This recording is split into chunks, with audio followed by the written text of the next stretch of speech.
భారత్ మాజీ ప్రధాని భారతరత్న గ్రహీత అటల్ బిహారీ వాజ్పేయి జయంతి సందర్భంగా బోధన్ పట్టణ బీజేపీ శాఖ ఆధ్వర్యంలో గురువారం స్థానిక అంబేద్కర్ చౌరస్తా వద్ద ఆయన చిత్రపటానికి పూలమాలలు వేసి ఘనంగా నివాళులర్పించారు. అనంతరం బోధన్ ప్రభుత్వ జిల్లా ఆసుపత్రిలో రోగులకు పండ్ల పంపిణీ కార్యక్రమాన్ని నిర్వహించారు. ఈ సందర్భంగా బీజేపీ పట్టణ అధ్యక్షులు పసుపులేటి గోపీకిషన్ మాట్లాడుతూ వాజ్పేయి దేశాభివృద్ధికి దీర్ఘకాలిక దృష్టితో విధానాలు అమలు చేసిన దార్శనిక నాయకుడని అన్నారు. గ్రామీణ సడక్ యోజన ద్వారా పల్లెల అభివృద్ధికి బాటలు వేసి పొఖ్రాన్ అణు పరీక్షలతో భారతదేశ సత్తాను ప్రపంచానికి చాటారని తెలిపారు. కార్గిల్ యుద్ధ విజయంతో దేశ గౌరవం మరింత పెరిగిందని పేర్కొన్నారు.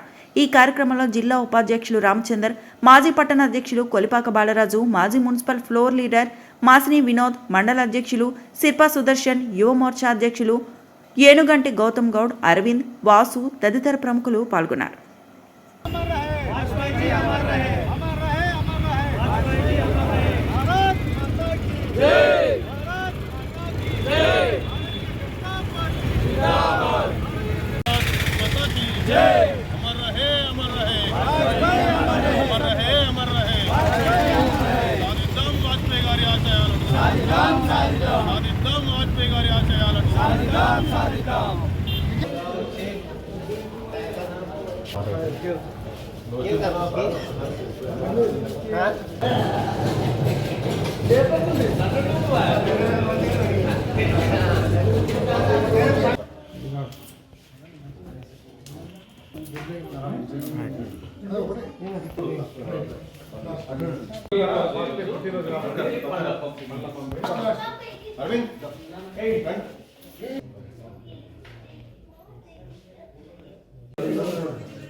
మాన్యనీయ భారత్ మాత ముద్దు బిడ్డ అయినటువంటి మాజీ ప్రధాన వర్యులు అటల్ బిహారీ వాజ్పేయి గారు భారతరత్న అవార్డు గ్రహీత.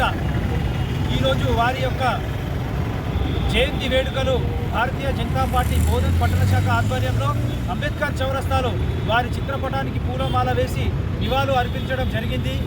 ఈరోజు దేశ ప్రజలు చిరస్మరణీయంగా గుర్తించుకోవాల్సిన మహోన్నతమైన వ్యక్తి మన అటల్ బిహారీ వాజ్పేయి గారు. వారు భారతదేశం ముందు తర్వాతనే రాజకీయాలని చెప్పడం జరిగింది. ఎంతోమంది యువతకి ఆయన యొక్క మాటలతోటి ఇన్స్పిరేషన్ చేసి ఈరోజు దేశంలో ఎంతోమంది రాజకీయంగా ముందుకు రావడానికి గొప్ప వ్యక్తిత్వం ఉన్న వ్యక్తి అటల్ బిహారీ వాజ్పేయి గారు.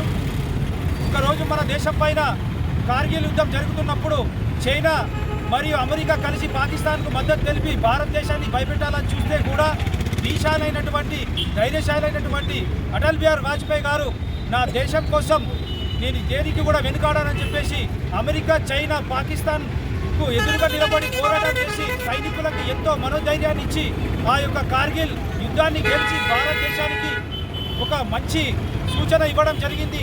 ఎంతో మందికి ఆయన ఆదర్శం నిలవడం జరిగింది. కావున అలాంటి ఒక మహానుభావుడి యొక్క విగ్రహాన్ని కూడా బోధన్ పట్టణంలో పెట్టాలని చెప్పేసి మేము భారతీయ జనతా పార్టీ తరఫున ఈరోజు ప్రభుత్వం వారికి డిమాండ్ చేస్తూ ఉన్నాము.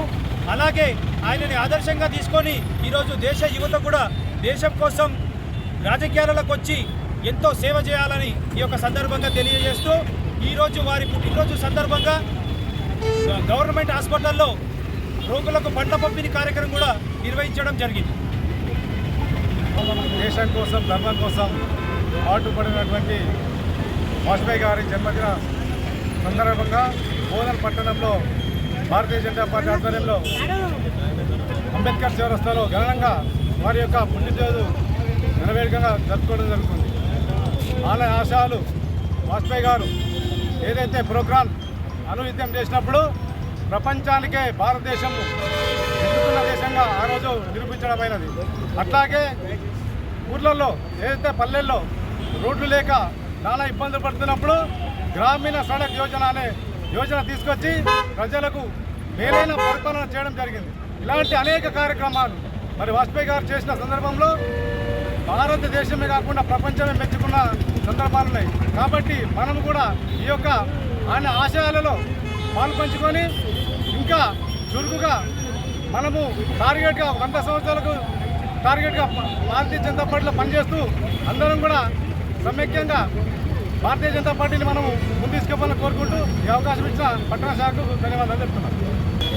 భారతీయ జనతా పార్టీ కార్యకర్తలందరూ కూడా మార్గనిర్దేశం ఈ భారతదేశాన్ని గొప్ప దేశంగా కావడానికి ఆ రోజు మరి ప్రధానిగా ఉన్నటువంటి భారతరత్న గౌరవ దివంగత నేత అటల్ బిహారీ వాజ్పేయి గారి జయంతిని భారతీయ జనతా పార్టీ బోధన్ పట్టణ శాఖ ఆధ్వర్యంలో స్థానిక అంబేద్కర్ చౌరస్తా వద్ద ఘనంగా నిర్వహించడం జరిగింది.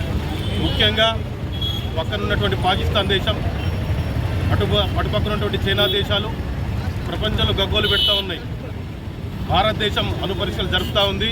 భారతదేశాన్ని కట్టడి చేయండి అని చెప్పేసి అగ్రరాజ్యమైన అమెరికాకు సూచనలు చేసినప్పుడు కూడా వాజ్పేయి గారు వెనకడుగు వేయకుండా అణుపరీక్షలు జరిపి మనకు అణుసంపత్తికి ఇచ్చినటువంటి ఘనత ఎవరికైనా ఉందంటే అది మరి ఆ ఘనత వాజ్పేయి గారిది అని చెప్పేసి ఈ సందర్భంగా తెలియజేస్తాం. ముఖ్యంగా భారతదేశంలో భారతీయ జనతా పార్టీ అధికారంలోకి వచ్చిన తర్వాత ఒక నాయకుడికి అంటే ఒక పార్టీకి ప్రధానిగా చేసినటువంటి వ్యక్తి భారత్లో కూడా మనది ఒక గొప్ప నిదర్శనం అని చెప్పి సందర్భంగా తెలియజేస్తున్నాం. ముఖ్యంగా ఈ రోజుని వాజ్పేయి గారి జయంతి దినాన్ని మరి సుపరిపాలన దినోత్సవం కూడా నిర్వహించుకుంటా ఉన్నాం.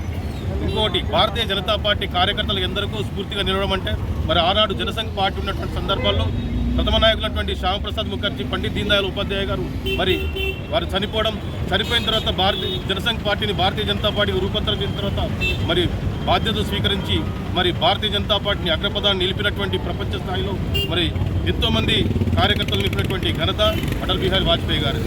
ఎంతోమంది కార్యకర్తలే కాకుండా మన స్థానిక నిజామాబాద్ పార్లమెంట్ సభ్యులు గౌరవ ధర్మపురి అరవింద్ గారు కూడా ఒక మాటను చెప్తూ నరేంద్ర మోడీ గారికి అభిమాని అనేది చెప్పే సందర్భంలో మరి వారి మాటలు ఏదైతే మరి వాజ్పేయి గారి మాటలు ప్రతి ఒక్క కార్యకర్త స్థాయిలో ఉండేటువంటి ఒక్కసారి వారి మాటలు గుర్తు చేసుకుందాం. ये वंदन की भूमि है, अभिनंदन की भूमि है, ये अर्पण की भूमि है, ये तर्पण की भूमि है. इस नदी हमारे लिए गंगा है, कंकर कंकर हमारे लिए शंकर है. ये मरेंगे भी भारत के लिए और मरने के बाद हमारा कान को सुनेगा एक ही आवाज़ आएगा, भारत माता की जय అనేటువంటి నినాదం. ఇటువంటి ఎన్నో నినాదాలు వారు కవిగా ఉండి ఈ భారతదేశాన్ని మరి ఎంతో చిత్తశుద్ధితో జాతీయవాదంతో మరి ఈ భారతదేశం పట్ల గౌరవంతో మరి ఎన్నో కార్యక్రమాలు చేసి వారి స్ఫూర్తితోటే మనమందరం కూడా ఈరోజు భారతీయ జనతా పార్టీని అగ్రపదాన్ని చూస్తూ మరి మూడు పర్యాయాలు కూడా మరి భారతీయ జనతా పార్టీ అటల్ బిహారీ హయాంలో 2 పర్యాయాలు మరి ఇప్పుడు మనం చూస్తూ ఉన్నాం. గొప్ప పార్టీగా దేశానికి ఎంతో మరి సేవ చేస్తున్నటువంటి నాయకత్వం పార్టీ ఉందంటే అది భారతీయ జనతా పార్టీ. వారి అడుగుజాడల్లో నడవడం కూడా ఎంతో స్ఫూర్తిదాయకమని సందర్భంగా తెలియజేస్తూ వారిని మననం చేసుకోవడం కూడా మరి గుర్తు చేసుకోవడం కూడా ఆనందదాయకంగా తెలియజేస్తుంది. మరిన్ని అప్డేట్స్ కోసం మా ఛానల్ని సబ్స్క్రైబ్ చేయండి.